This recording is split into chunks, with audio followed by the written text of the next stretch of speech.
Okay, so let's talk about some numbers. There are others who are far greater exit poll mavens than I am, and you should go to their sites to see. But I have a few thoughts on some of the numbers, and they're kind of interesting. First of all, just the raw number of voters. About 135 million people voted. 64% of the total age-eligible population went to the polls. That's incredibly high for the United States. It's not quite the highest ever. It's the highest, however, since 1908 in percentage terms. So it's the highest in 100 years. That's really good for us.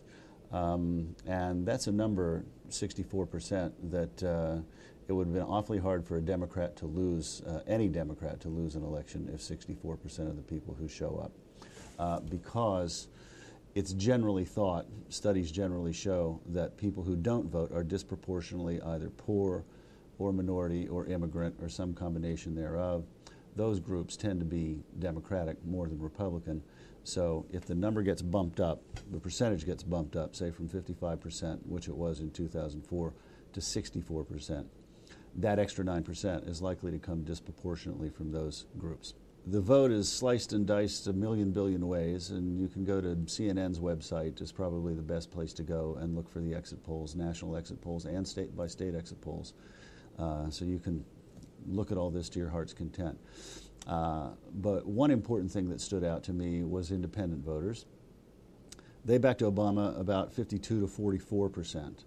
And of course, independent voters are where the fight is. The Republicans backed McCain in the high 80s, and Democrats backed Obama in the high 80s, about very similar percentages. But it was won among independents, among higher Democratic turnout and among independents.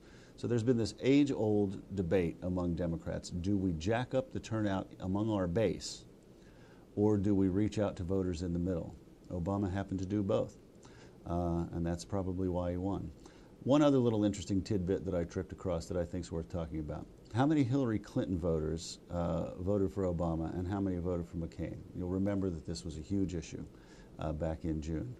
It turned out to be, I think actually kind of a fair number actually did vote for McCain, but not anywhere near what was thought back then.